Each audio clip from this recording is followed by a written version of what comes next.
혹시 여러분들 예수를 믿고 나서 다시 옛날로 돌아가고 싶다 하는 생각을 혹시 가지신 적이 있으십니까?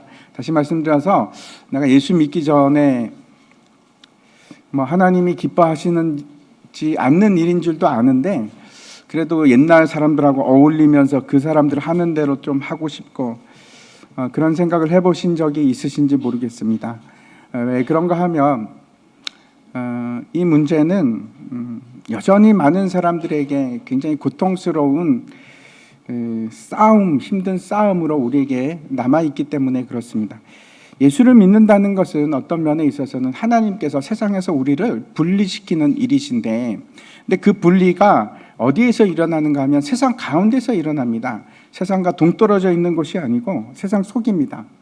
하나님께서 우리에게 원하시는 것은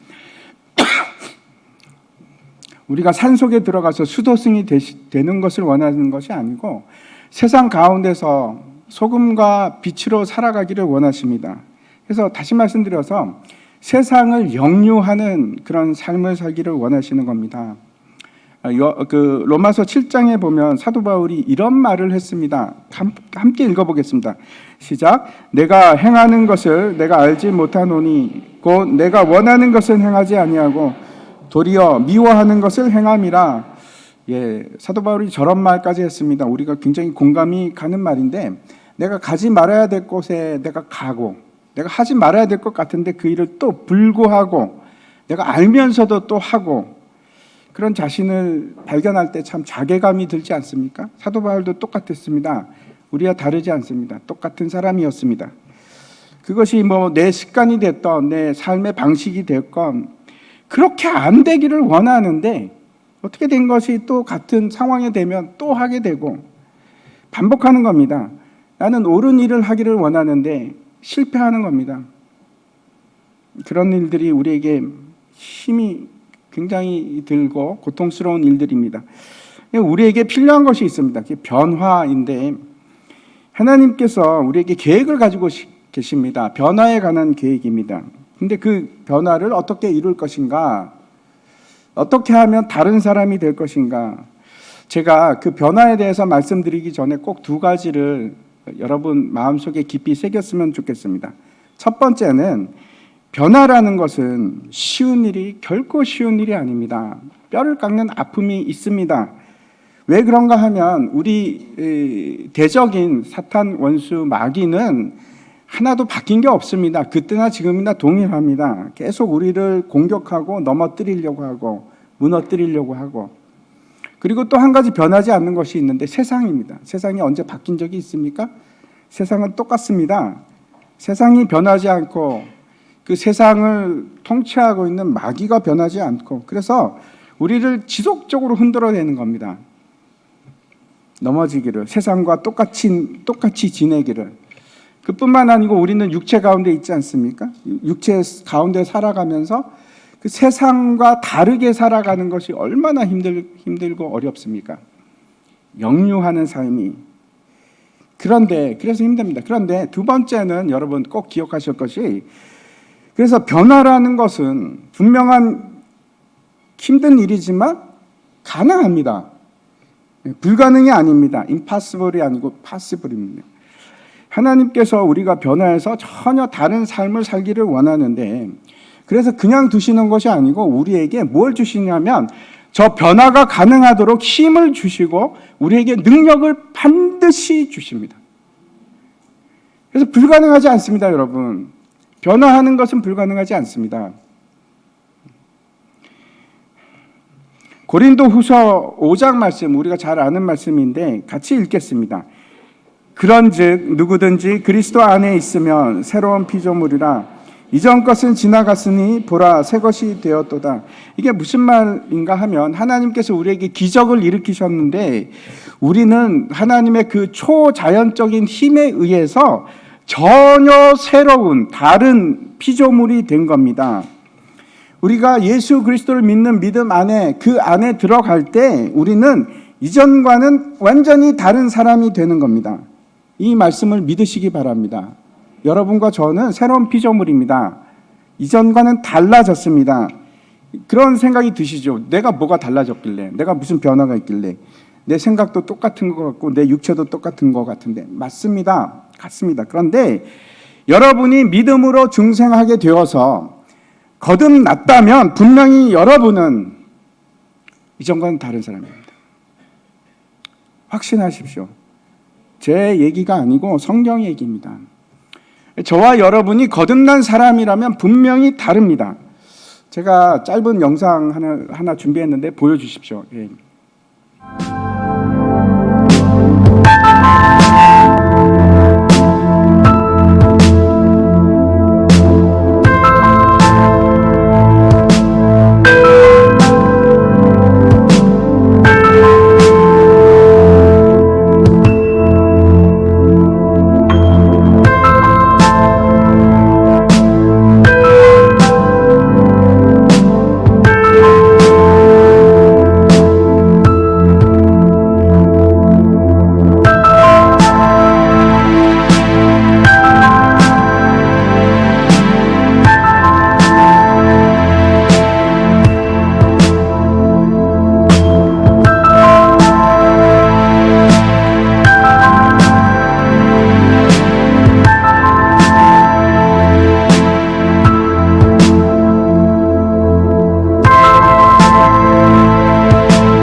죽은 연어는 뭐 당연한 얘기지만 죽은 연어는 절대로 물살을 거슬러 올라갈 수 없습니다.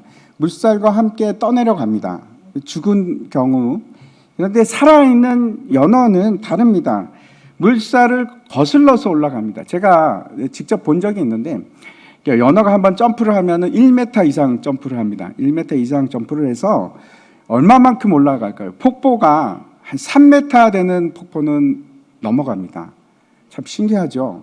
한번 떨어지는데 떨어지는 순간 다시 막 힘차게 꼬리를 쳐서 다시 점프를 합니다. 참 놀랍습니다.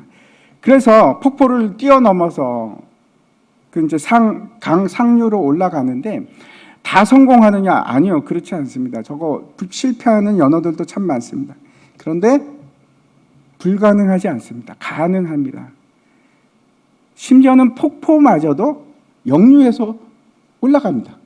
연어는. 어떻게 해서 그러면 이런 일들이 가능한가?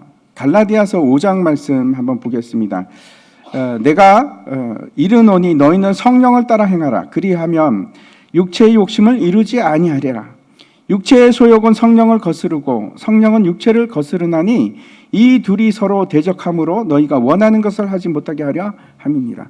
여기에 보면 분명한 대답이 나와 있습니다. 어떻게 가능한가?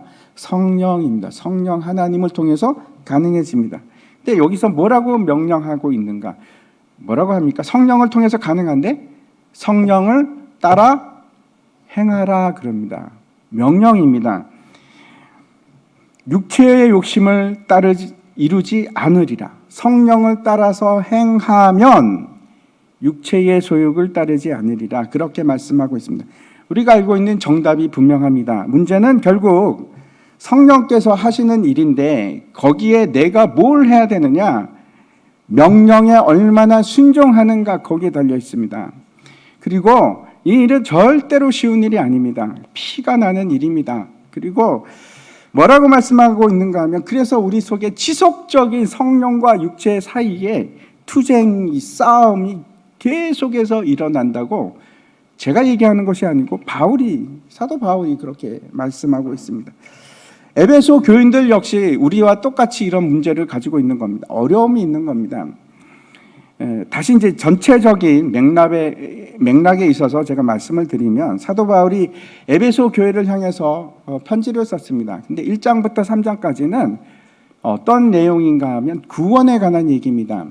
하나님께서 어떻게 구원의 계획을 세우셨는지, 우리가 구원 이전에 어떤 자들이었습니까? 우리는 허물과 죄로 죽었던 형편없는 사람들이었습니다. 죽었던 자들입니다.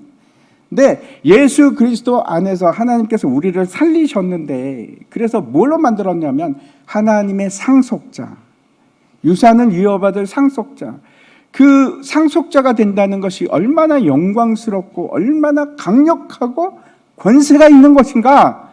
그 얘기를 1장부터 3장까지 했습니다. 그리고 이제 4장에 들어와서 명령을 하고 있는데, 첫 번째는 뭐였는가 하면 성령의 하나 되는 끈을 절대로 놓지 마라. 사랑의 띠로 하나가 되라. 우리 교회에게 말씀하시는 겁니다. 첫 번째입니다. 사랑으로 하나 되라. 절대로 거기는 양보하지 마라. 그게 첫 번째입니다. 그리고 두 번째 이제 말씀하는 것이 뭔가 하면 지난주에 우리가 봤죠. 자라나라. 어디까지 자라나야 됩니까? 그리스도의 장성한 분량이 충만한 데까지 너희는 자라나야 한다. 자라나라. 그래서 우리가 자라나야 됩니다. 근데 같이 자라는 거죠. 서로 연결이 되어 있기 때문에 한쪽만 이렇게 자랄 수가 없습니다. 같이 자라나는 거죠. 그렇게 해서 우리가 어떻게 되는가 하면 구원을 이루어가는 것입니다. 교회를 세우는 것이 그리스도의 몸을 세우는 것이고, 우리가 바로 교회입니다. 그래서 우리가 자라는 것이 교회가 자라는 것이고, 교회가 자라는 것이 결국 그리스도의 몸이 세워지는 겁니다. 그리고 이제 세 번째 말씀하고 있는 것이 바로 오늘의 본문인데, 그 결론이 뭔가 하면, 그래서 이 말씀이 그럼 무슨 얘기인가?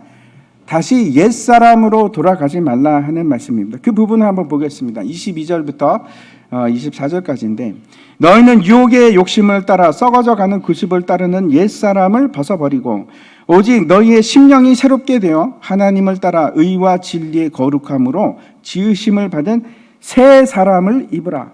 옛날의 습관 다 벗어버리고 옛사람을 벗어버리고 새 사람을 입으라. 이게 사도 바울이 에베소 교회를 향해서 말씀하고 있는 세 번째 명령입니다.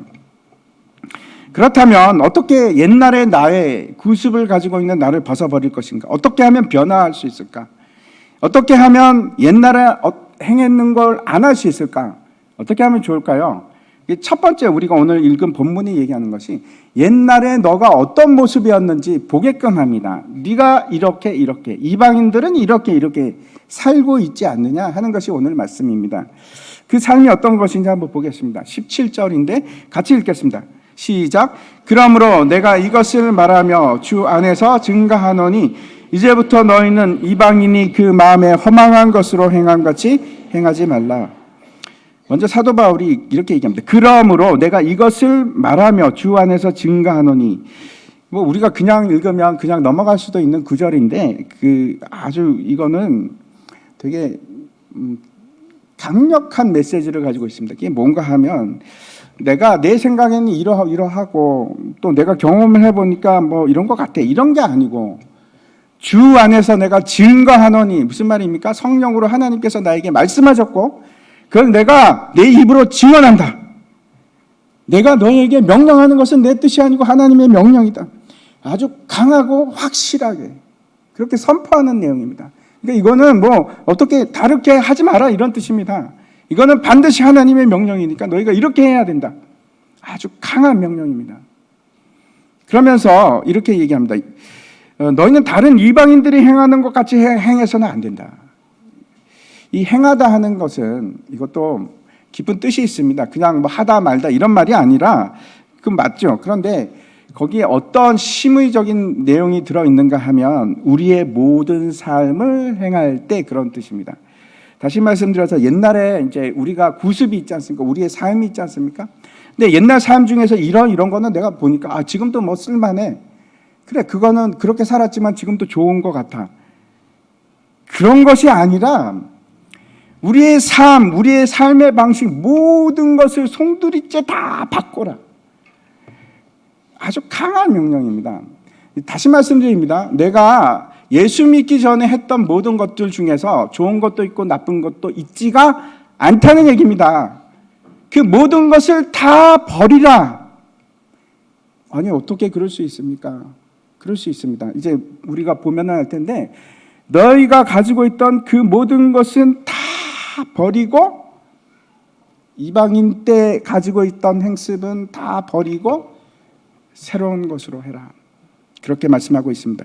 이거는 또 외적인 것만 얘기하는 것이 아니고, 외적인 행위만 얘기하는 것이고 아니고, 내적인 마음, 우리의 마음에 우리의 모든 삶의 계획과 생각들, 모든 거 그거 다 바꿔. 완전히 다 바꿔라 이런 뜻입니다. 하나도 쓸만한 게 없다. 우리의 마음이 바뀌지 않으면 그렇죠. 외적인 행위도 마찬가지입니다. 우리 마음이 안 바뀌면 곧 다시 돌아가겠죠. 마음을 따라서. 송두리째 바꾸라는 겁니다. 송두리째. 그리고 또 이렇게 얘기합니다. 이제부터. 이 말도 주목하십시오. 지금까지는 옛사람의 습관을 따랐지만 이제부터. 시간 얘기도 하고 있지만 그뿐만 아니고 이제는 어떤 뜻인가 하면 더 이상 옛날의 구습은 더 이상 이방인일 때 너희가 예수 안 믿었을 때 했던 그 모든 것들은 더 이상 하면 안 된다 그런 뜻입니다. 되게 무서운 얘기입니다. 되게 놀라운 명령입니다. 이렇게 심각하게 여러분 생각해 보신 적이 없으시죠? 내가 변해야 되는가? 옛날 거 그냥 유지해도 괜찮지 않을까? 아니요. 성경은 그렇게 말씀하고 있지 않습니다. 다 버리랍니다. 다! 싹! 더 이상은 이전과 같은 상태로 지낼 수 없다 이런 겁니다. 예수님께서 소경을 보시고 소경의 눈을 고치셨습니다. 그러면 이제 눈이 떠졌습니다. 그러면 이전에는 볼 수 없었지만 이제 볼 수 있지 않겠습니까? 그러면 생각해 보십시오. 내가 볼 수 있는 사람이 됐는데 이전으로 다시 돌아가서 소경의 모습을 소경 눈 감고 이렇게 지낼 수 있을까요? 그게 가능할까요? 불가능합니다. 뒤로 돌아갈 수는 없습니다. 안진뱅이였는데 예수님께서 고치셨습니다. 그래서 다리에 힘이 들어가고 다리가 펴지고 그러면 이전으로 돌아갈 수 있을까요? 없습니다.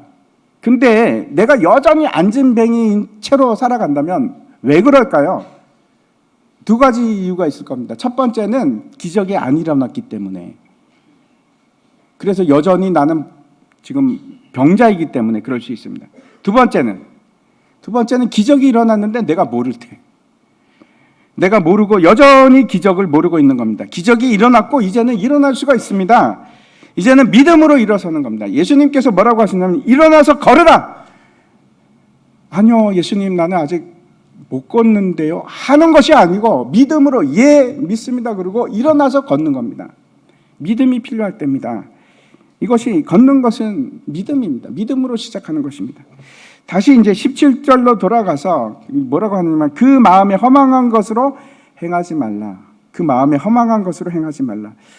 첫 번째 말씀하고 있는 것이 허망함입니다.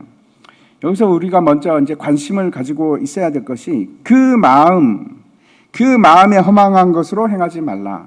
그 마음이 뭘까요? 그 마음이라는 것은 이거는 이성이나 지각 그 정도가 아니고 마음의 계획, 목적, 생각 그것뿐만 아니고 마음의 태도, 양심, 감정, 의지 모든 것을 다 망라해서 그 마음에 허망한 것을 내 모든 마음의 모든 것을 다 망라해서 허망한 것으로 행하지 말라는 겁니다. 그러면 허망하다는 것이 무슨 뜻일까요? 허망하다는 것은 빈 것입니다. 빈 것, 텅 빈 것.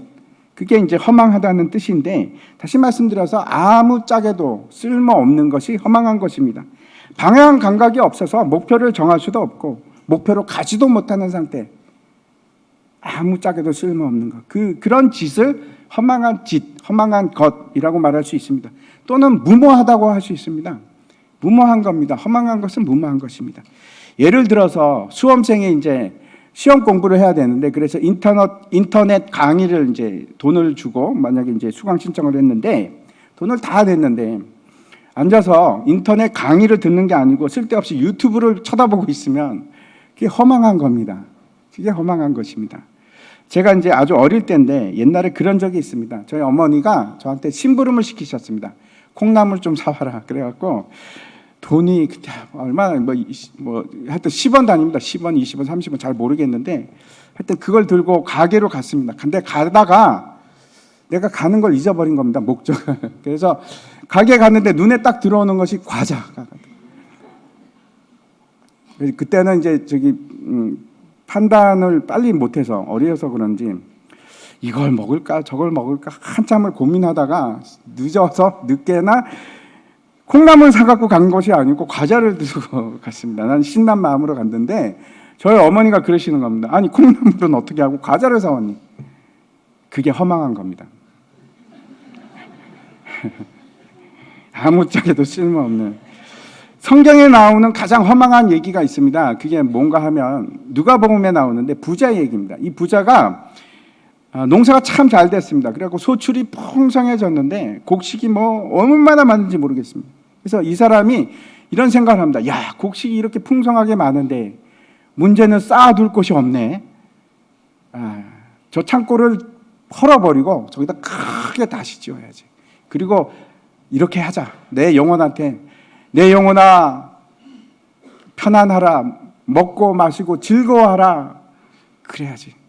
얼마나 기분이 좋은지. 그러고 있는데 그날 밤에 하나님께서 그러십니다. 뭐라고 하시는가 하면, 어리석은 자여, 오늘 밤에 내 영혼을 도로 찾아가야겠다. 그러면 네가 준비한 것이 누구의 것이 되겠느냐.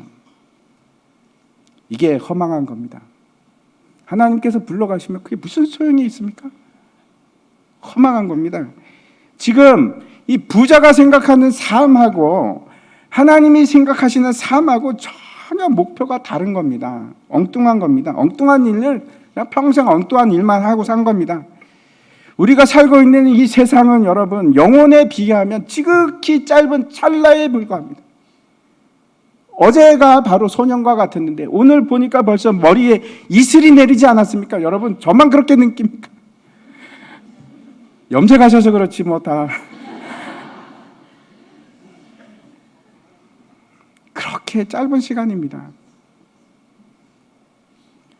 그런데 문제는 사람들이 그 영혼을 준비하는 것이 아니고 그 짧은 찰나와 같은 세상을 위해서 목숨을 걸고 그 세상을 위해서 살아가는 겁니다. 얼마나 허망한 일입니까?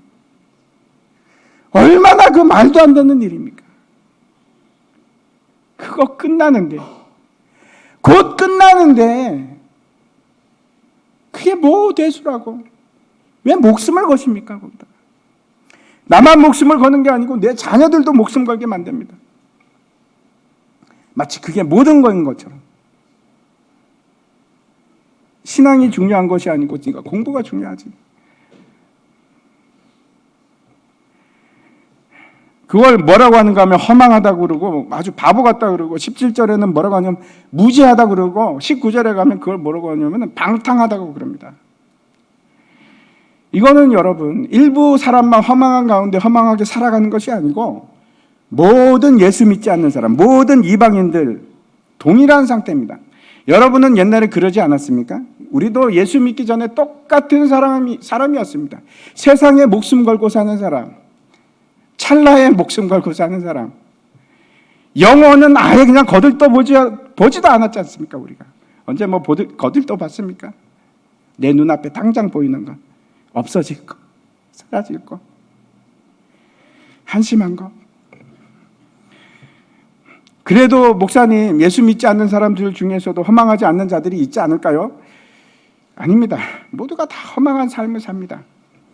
길을 찾지 못하는 겁니다. 목표도 없고, 그 사람이 철학자가 되었던, 위대한 사상가가 되었던, 뭐 정치 지도자가 되었건 과학자가 되었건 다 마찬가지입니다. 예수 그리스도, 영원으로 가는 유일한 길이 예수 그리스도인데 그거 놓치면 목표가 없습니다.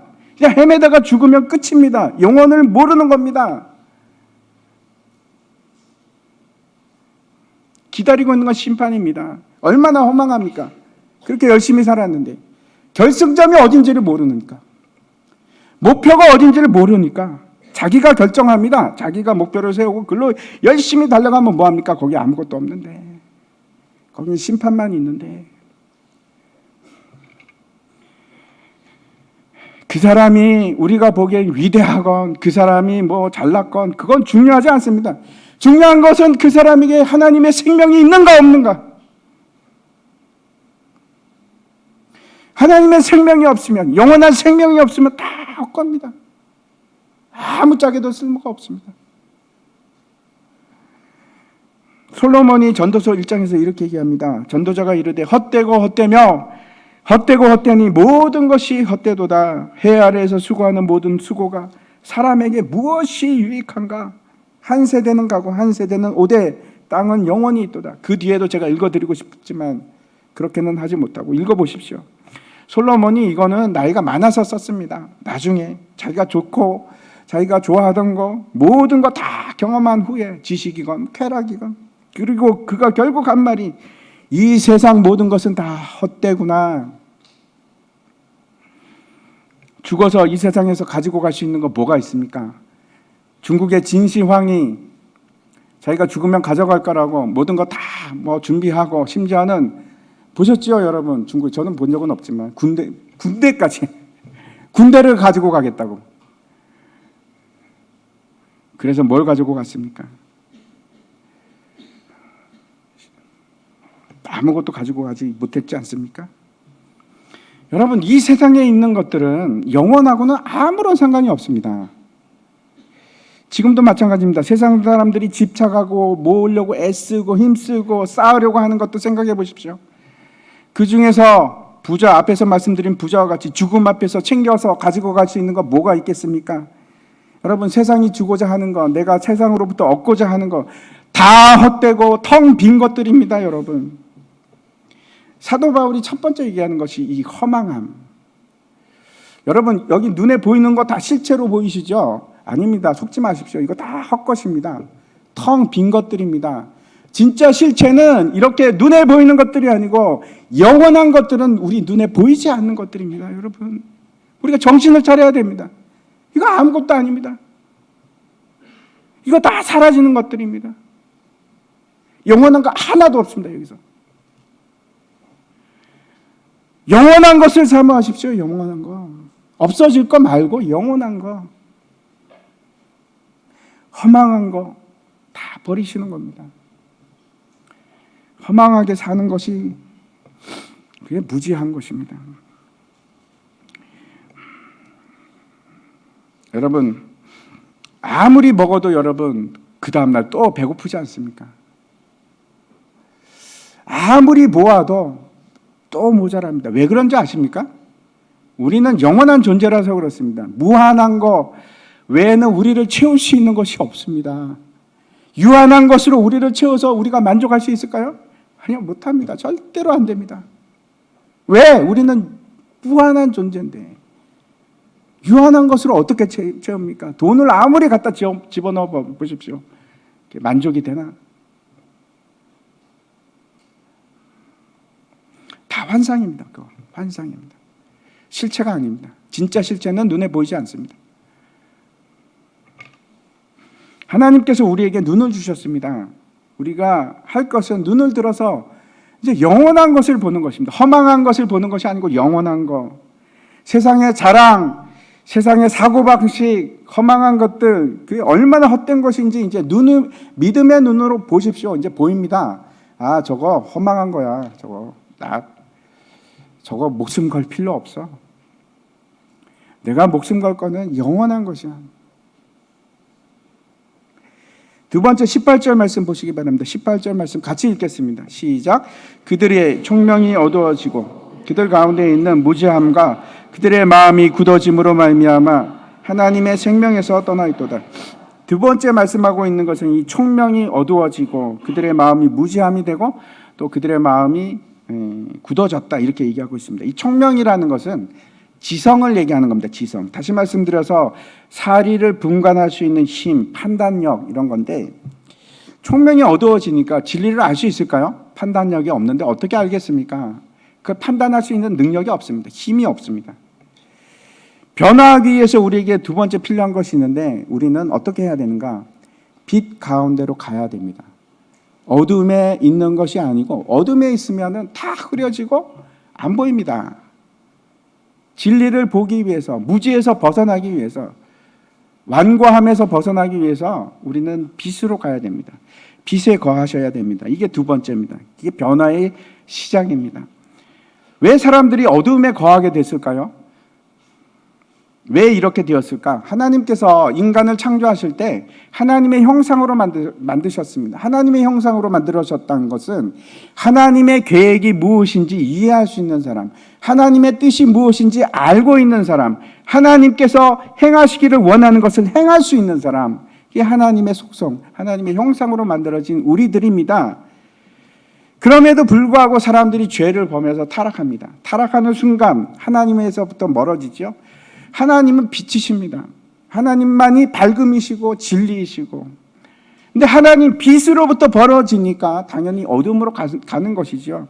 어둠 속에 가면은, 그래서 이사야서에서 뭐라고 하는가 하면 우리를 흑암에 앉은 백성이라고 그럽니다. 흑암에 앉은 백성.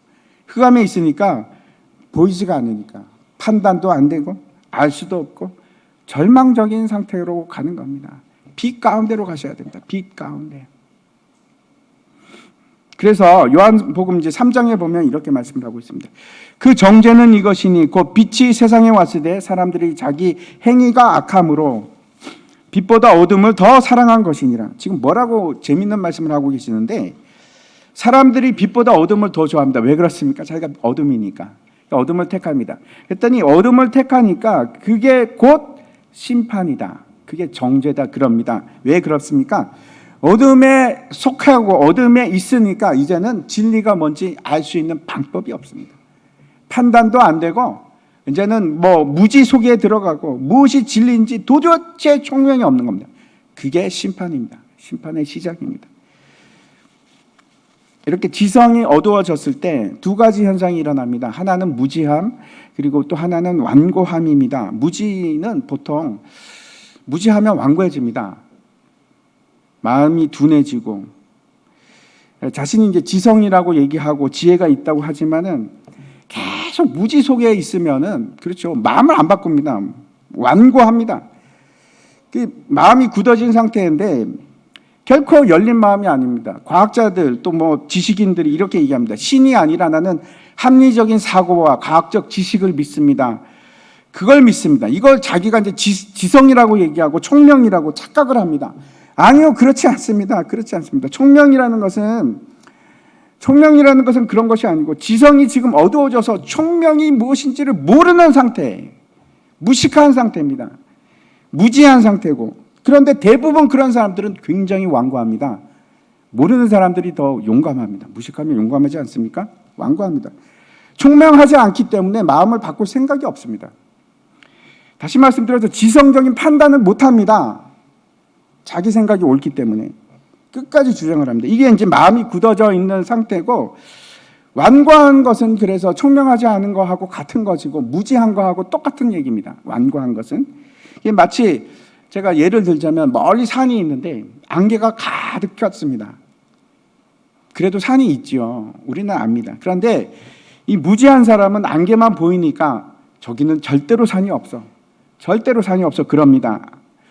근데 안개가 걷히면은 산이 나타나고 진리가 드러나는 겁니다. 자기 눈에는 하나님이 없어. 안 보여. 내가 안 보이면 없다고 그럽니다. 내가 안 보이는데 없는 거지. 그게 옳을까요? 무지한 겁니다. 총명하지 못한 겁니다. 완고한 것이고. 근데 우리는 다릅니다. 우리는 에베소서 5장 8절에 이렇게 되어 있습니다. 같이 한번 읽겠습니다. 시작. 너희가 전에는 어둠이더니 이제는 주 안에서 빛이라. 빛의 자녀들처럼 행하라. 우리는 어둠이 아니랍니다. 우리는 빛에 있습니다. 그래서 우리는 빛에 있기 때문에 다 보입니다. 판단할 수 있고 진리가 무엇인지 알 수 있습니다. 더 이상 장님이 아니고 다 볼 수 있기 때문에, 진리가 아닌 것을 우리가 분별할 수 있기 때문에. 문제는 이겁니다. 내가 저게 진리가 아니야. 근데 왜 저걸 고수하지? 왜 내가 지금 빛에서 떠나서 한 발은 어둠에 걸치고 한 발은 빛에 두고 그렇게 있을까? 계속 참이 아닌 것을 내가 사랑할 수 있을까? 욕심을 낼 것인가? 아니요, 그럴 수 없습니다. 내가 빛에 있으면 그럴 수 없습니다. 너무나 뻔한데, 저게 가짜인 거 아는데. 더 이상 하나님의 생명에서 떠날 수가 없는 겁니다. 빛 가운데 거하는 겁니다. 이게 두 번째. 고린도전서에서는 이렇게 말씀합니다. 지혜 있는 자가 어디 있느냐? 선비가 어디 있느냐? 이 세대의 변론가가 어디 있느냐? 하나님께서 이 세상의 지혜를 미련하게 하신 것이 아니냐?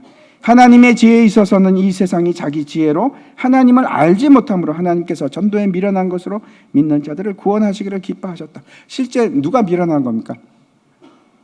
지혜 있는 자들이 미련하고 전도하는 자들이 지혜로운 겁니다.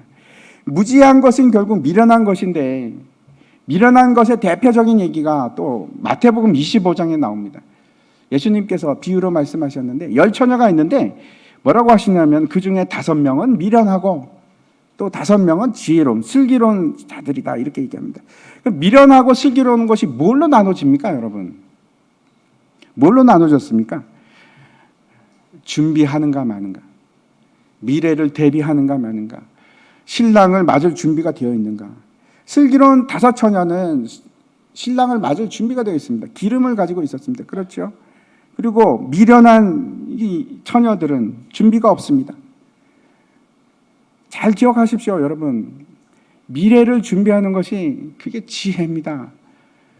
그 불의한 청지기 얘기가 누가복음 16장에 나오는데 거기서도 똑같은 얘기를 합니다. 주인이 이렇게 보니까 청지기한테 모든 것을 맡기고 외국으로 갔는데 청지기가 자기를 위해서 허랑방탕하게 막 돈을 허비하는 겁니다. 찾아갔습니다. 찾아갖고 만나갖고 너 이제 해고야. 내가 말미를 줄 테니까 다 정리해. 그랬습니다. 그 청지기가 어떻게 했습니까?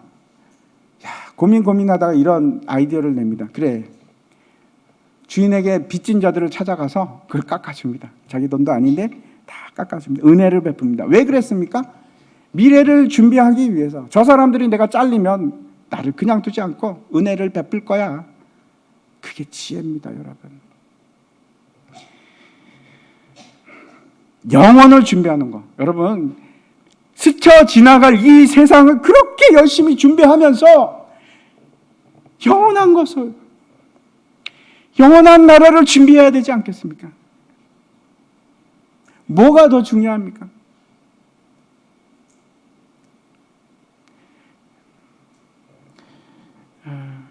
그게 지혜입니다.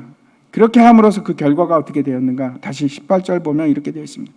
그들의 총명이 어두워지고 그들 가운데 있는 무지함과 그들의 마음이 굳어짐으로 말미암아 하나님의 생명에서 떠나 있도다. 그 결과 하나님의 생명에서 떠납니다. 하나님의 생명을 알지도 못하고 이제는 누릴 수도 없고 그 영원한 생명에 참여하지도 못하고. 참 미련하지요. 얼마나 사람이 미련합니까? 허망한 일에 관심을 두고 어두움에 거하기를 즐겨하고. 변화는 이겁니다. 빛으로 가십시오. 빛으로. 깜깜한 데 가지 마시고 빛으로 가시는 겁니다. 마지막 3번째, 어떻게 하면 우리가 변화를 받을 수 있을까? 19절과 20절 같이 한번 읽도록 하겠습니다. 같이 읽겠습니다. 시작.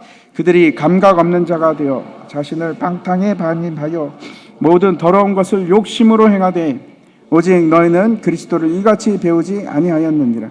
3번째 말씀하고 있는 변화는 어디서부터 시작을 하는가? 방탕한 자가 되어서 욕심으로 행하지 않는 것. 그게 변화의 시작입니다. 방탕한 것이 뭘까요? 방탕한 것은 우리가 생각하는 것하고 좀 다를 수 있습니다. 방탕한 것은 우리가 술 취하고 그런 걸로 생각할 수 있는데, 물론 그것도 방탕의 일종입니다. 그렇지만 가장 중심적인 의미는, 방탕하다의 가장 중심적인 것은 뭔가 세월을 낭비하는 것입니다. 쓸데없는 일로 쓰는 것. 그리고 또 한 가지, 방탕하다는 것은 나를 위해서 쓰는 것입니다. 자원을.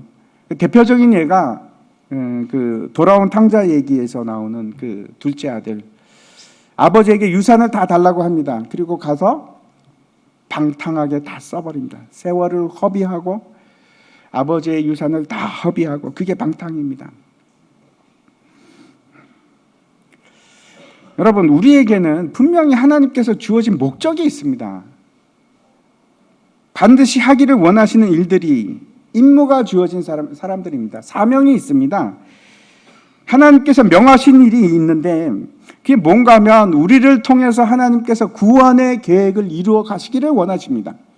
시간이 이만큼 있는데 하나님의 일을 위해서 쓰는 것이 아니고 내 일을 위해서 다 써버리고, 죄송해요 하나님 위해서는 제가 쓸 시간이 없네요 하는 걸 뭐라고 하는가 하면 방탕함이라고 하는 겁니다. 방탕함.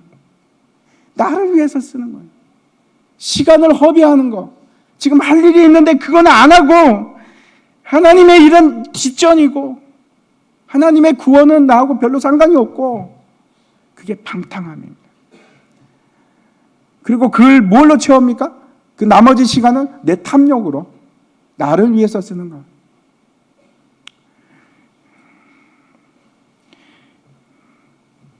그게 아니고 세월을 방탕함으로 허비하는 것이 아니고 우리가 해야 할 일은 하나님의 뜻이 무엇인지 알아서 탐욕으로 채우는 것이 아니고 하나님의 뜻으로 채워나가는 것. 그게 변화입니다. 내 안을 하나님의 뜻으로 채우는 것. 이제 제가 말씀을 마치려고 하는데 우리가 변화한다는 것이 무엇인가? 오늘 세 가지를 기억하시기 바랍니다. 첫 번째는 그 변화한다는 것은 헛된 거, 허망한 것이죠. 허망한 거 다 버리고 쓸데없는 거 다 버리는 겁니다.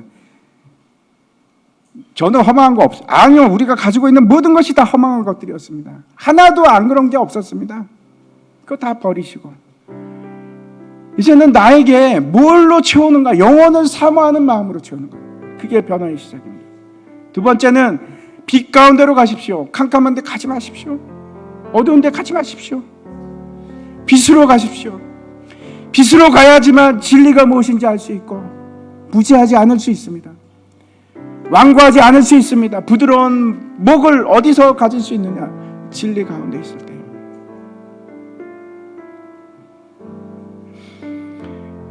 여러분, 거기에 생명이 있습니다.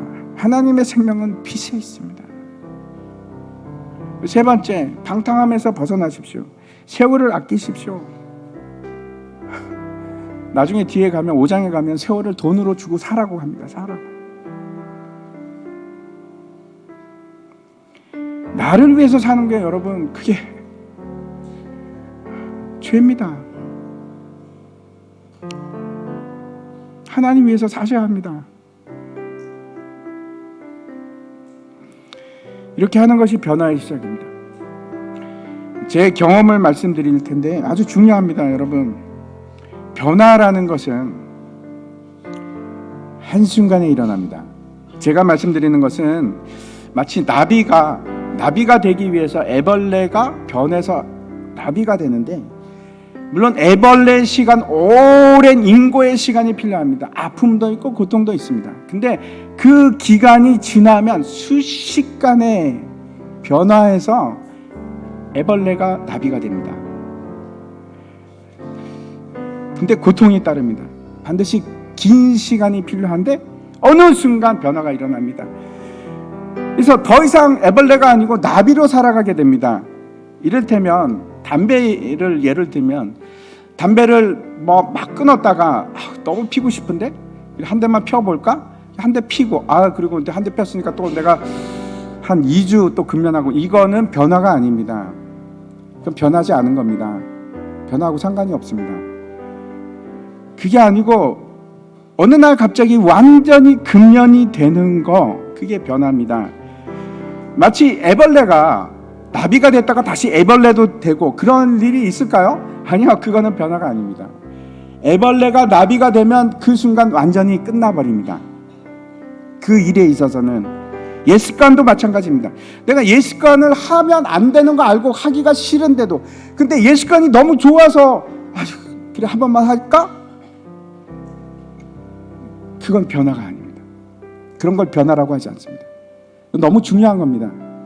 어떻게 되는가 하면 어느 순간 내가 이게 죄인 거 알고 이거 싫어 하면 안 되지, 그런데 너무 좋은 걸이 아니고 어느 순간 이렇게 되는 겁니다. 이게 막 역겨워집니다. 이 일이 역겨워지는 거예요. 너무 싫어. 나는 이거 하기도 싫고 나는 이거 일 자체가 싫어. 나 못해. 그게 변화입니다. 그게 진짜 변화입니다. 근데 그 일이 어떻게 이루어질까요? 여러분, 그 일이 어떻게 그렇게 변할까요? 그거 분명히 성령께서 하시는 겁니다. 근데 성령이 행하시기 위해서 반드시 필요한 것이 있는데, 그게 뭘까요? 기도하셔야 되고 순종하셔야 됩니다. 저는 옛날에는 순종이 변화하고 별 상관이 없다고 생각을 했습니다. 몰랐습니다. 근데 제가 지금은 너무나 분명히 말씀드릴 수 있습니다. 변화는 순종 외에는 일어나지 않습니다. 여러분이 순종하지 않으면 변화는 안 생깁니다. 그게 무슨 얘기냐면, 내가 하나님을 너무 사랑하니까 하나님이 이 일을 하시는 걸 너무 싫어해. 그래서 내가 이 일도, 내가 하나님을 사랑하니까 이 일도 역겨운 거야. 그게 변화입니다.